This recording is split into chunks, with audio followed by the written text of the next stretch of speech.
Thinking about food. Thinking about food.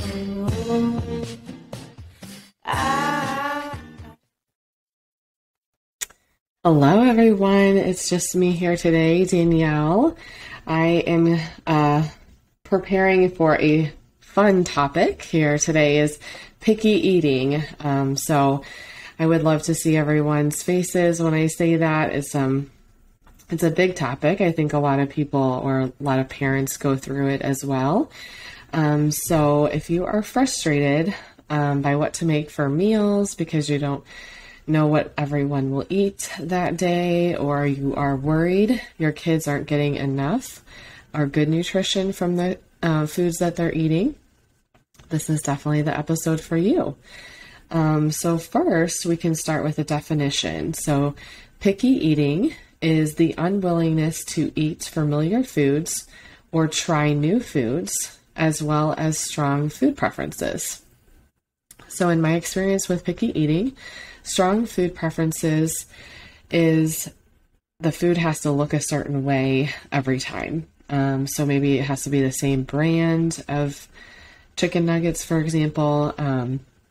So that's one example of what strong food preferences would mean. So sometimes we think about picky eating, well, maybe it'll just go away. And it can. It's a normal developmental stage that can happen around 12 to 18 months. But sometimes it doesn't. And today, I think what we'll talk about a little is why it's important to address and how it can go away. So the positive of that for sure. So it is important because variety in food choices gives us healthy bodies and makes it easier to stay healthy long term. So picky eating is most often in favor of some lower quality food choices. It can cause nutrition deficiencies such as iron deficiency, or it can cause GI issues such as constipation. Most often in picky eating, fruits or vegetables are lower. A lower intake of those obviously would be lower intake of vitamins and minerals, but also in fiber. So fiber is huge for our health in multiple ways, but it also helps with helping us feel satisfied. Long term, when you're not feeling satisfied, it can lead to weight gain. And then when you're trying to lose weight, if you don't love all those fruits or vegetables that are low in calories and high in fiber to help you feel full, it's going to be a little bit more challenging. So in my experience, picky eating doesn't cause,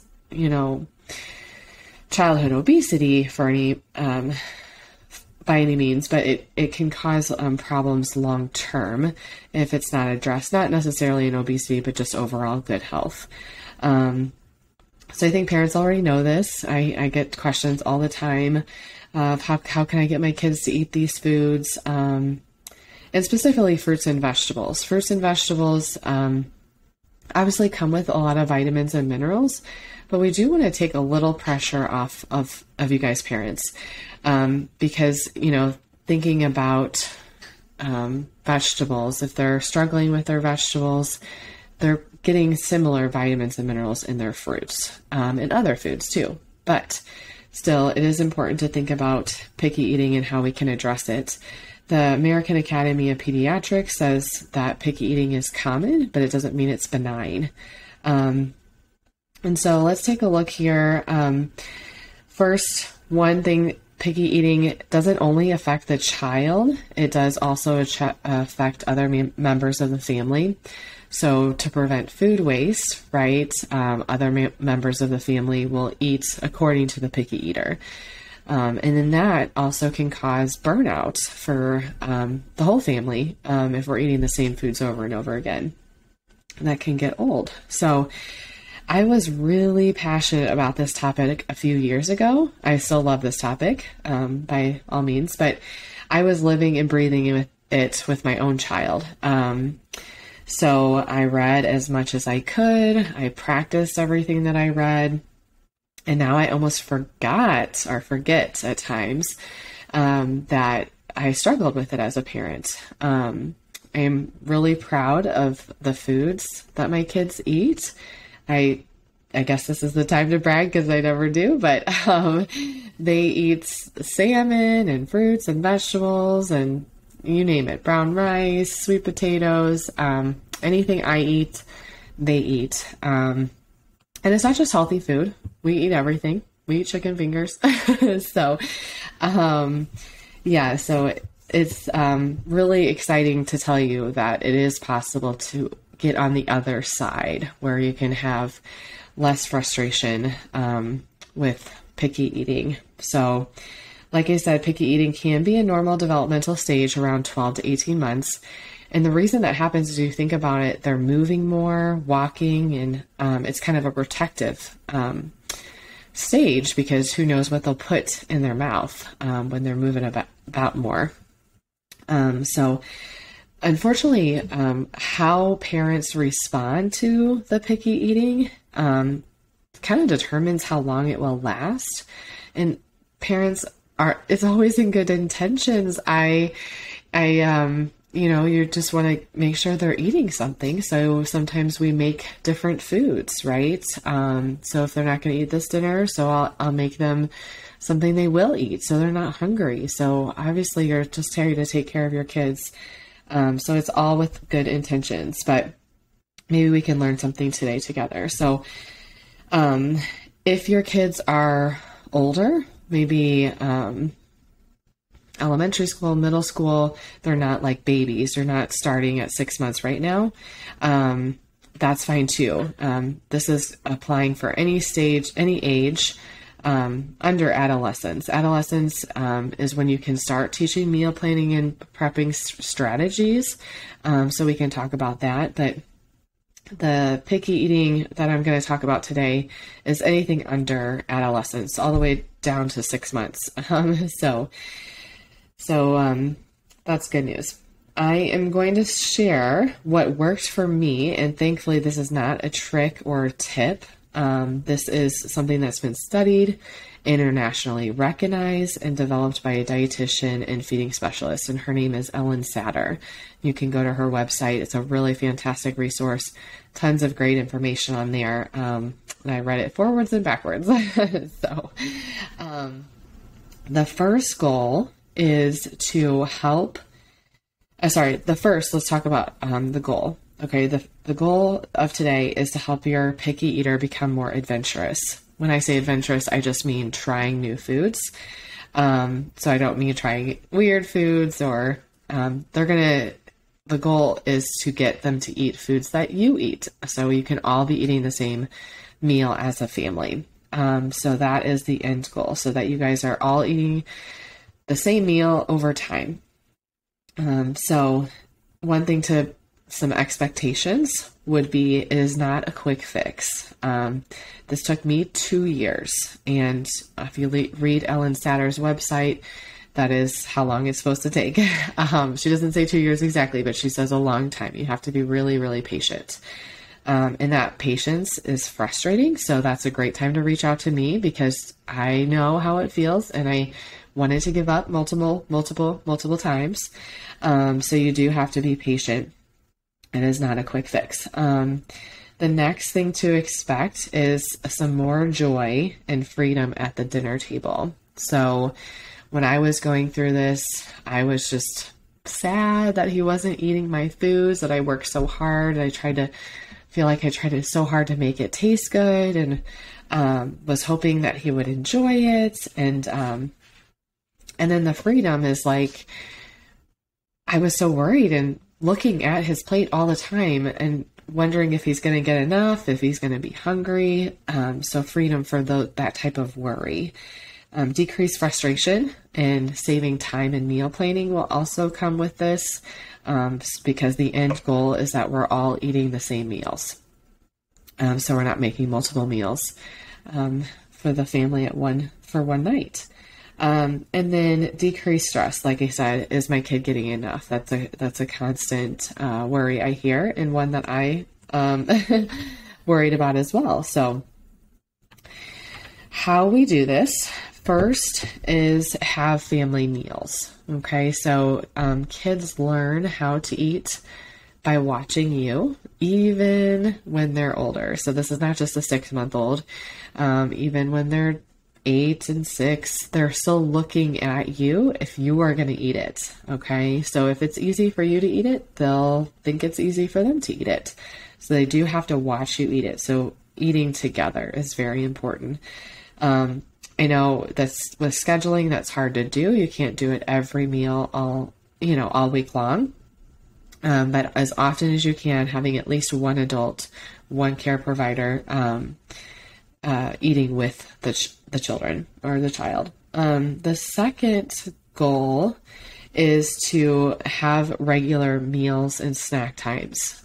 So what happens is we have snacks too close to meals, we're not going to be super hungry and then less receptive to those new foods. So we do need hungry tummies. And so trying to make sure there's a space between when dinner will be and when snack ended, so that there's a space. So the dietitian and feeding specialist that I mentioned, Ellen Satter, she developed what's called division of responsibility. Okay. And this is the biggest of the three things. So first is have family meals. Second is make sure you have regular meals and snack times. So we're snacking not too close to meals. And the third is the biggest one, the division of responsibilities. So it gives a parent role and a child role. So the parent's role is to decide what, when, and where. So what foods are going to be consumed, when they're going to be consumed, and where they're going to be consumed.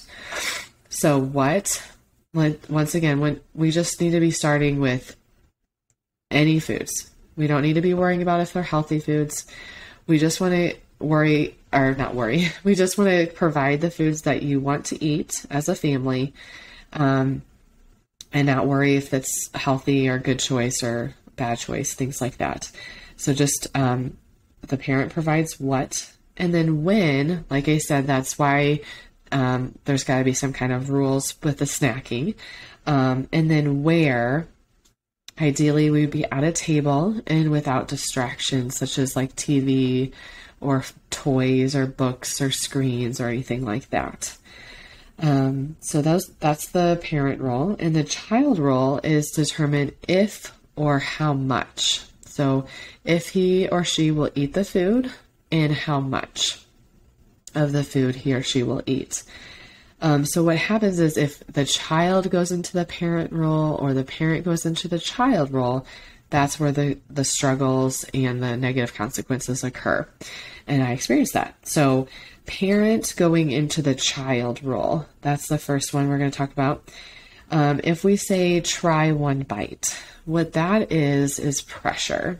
So the child feels that this must not be very good if my mom or dad really wants me to eat it and is trying really hard to convince me to eat it. So sometimes that pressure is really hard to detect. So I'm going to give you a few examples. Some of the pressure, it could seem really positive, like praising, good job, you tried one bite, or rewarding for one bite, or playing games at the table to get them to eat something. It could be negative things like you can't have dessert until you try one bite, or it could be begging the child to have one bite. It could seem like really good parenting, like have a no thank you bite, or making special food. I made this special cinnamon carrots for you, or and just encouraging them. Oh, you really like it. Try it, So, like I said, it's really hard to detect. And to be honest, when I was struggling with this, I read her website and I was like, wow, I've done all of these wrong. So don't feel bad if you currently are screwing up. I was there and you can fix it. So not a problem. So, what I found is I like to say I kept it a secret to myself. If I made sure that he didn't know what I wanted him to eat. So basically it shows that I don't care at all what he eats. Okay.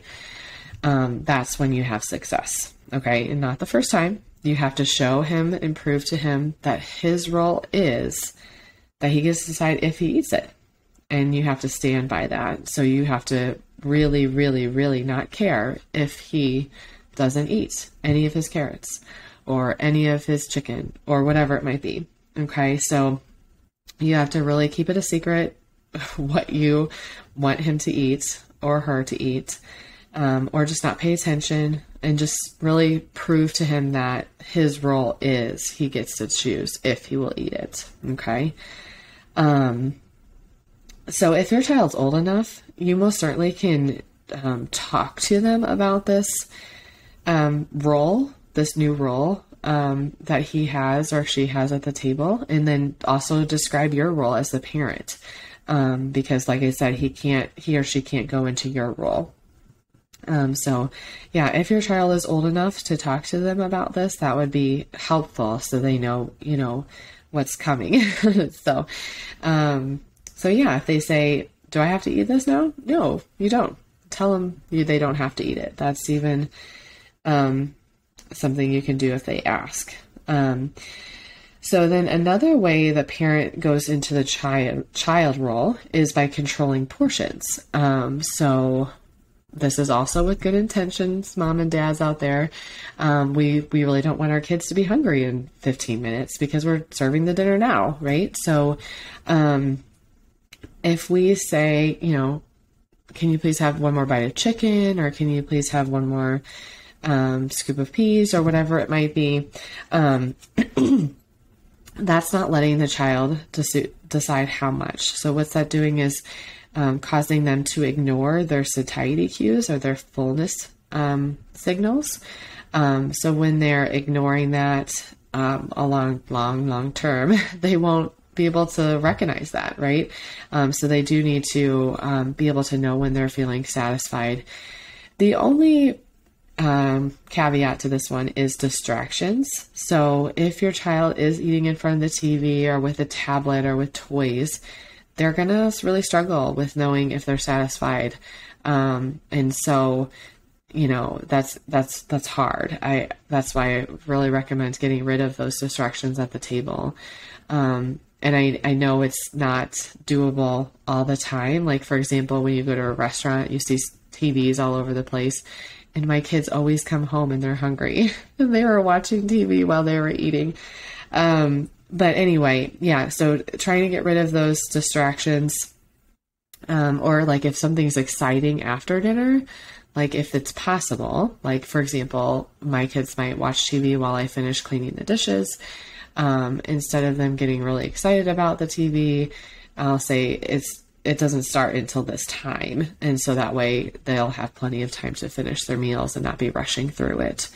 But yeah, try your best with that. But definitely don't say one more bite of anything. Let them decide how much, and let them decide if they're going to eat the food or not.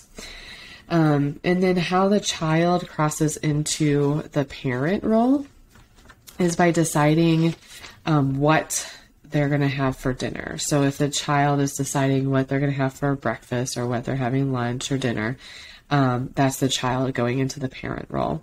So you can most certainly ask for meal ideas. I do that every week. Going to the grocery store, guys, what do you want for meals this week? So that's really fine. But if you're right before a meal and you're saying, Graham, do you want a hot dog or peanut butter and jelly?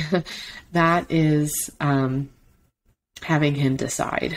So it's a beautiful gift that we're giving them. They don't even know we're giving them this gift of not having to think about what they're having for a meal. We have to do that as parents, and can be exhausting. So just give that wonderful gift to them, even though they don't know that it's a gift to them right now. They will soon. So those are the ways that we can cross into the parent role or cross into the child role. So if we have any of those crossovers, then we can cause those negative consequences. Specifically with the parent going into the child role, what I experienced most was power struggles. So like if I said to Carter, can you just try one bite of chicken? It was like, no. Okay. But if you have an adventurous eater already, like my other son, Graham, if I said have one bite of chicken, he would do it like without even thinking. He's not a picky eater. So if you don't have a picky eater, this, some of these things might not apply. But if you do, we do need to be pretty sensitive, as you can see. We can't even celebrate when they eat one bite, because that's perceived as pressure. It'll be fun to see. Transforms everything, really. You get to eat the same meals together. So it's really amazing.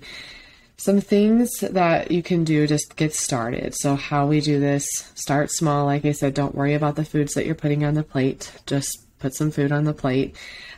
Start with meals and snack schedule, so the snacks aren't too close to the meals. Have familiar foods on the plate. Obviously, we don't want to serve them all foods that we know they're not going to eat them, and then they are going to be really hungry. So at least have one familiar food on the plate. And then be okay if they only eat one food on the plate. I dealt with that for a long time, and it is really hard. So I know the pain. And also be okay if they don't eat anything at all. They're not going to starve. They will be more hungry for the next meal, so you might have more success with the next meal. But if you don't, just be, just trust me, they won't starve.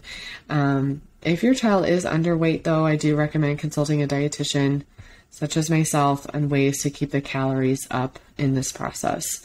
If your child is normal weight, they're not going to become underweight by starting this division of responsibility.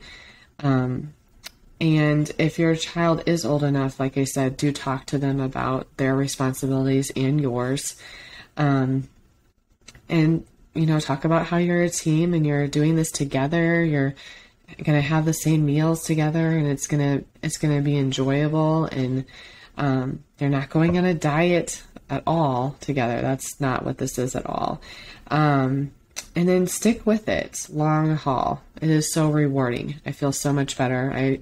Like I said, I forget that I went through this. And if you have any questions, feel free to reach out to me. Like I said, I'd love to help you along the way when it feels like you want to give up. But it is so rewarding, and it is possible to get over picky eating. Thank you so much for listening, and contact me if there's anything I can do to help.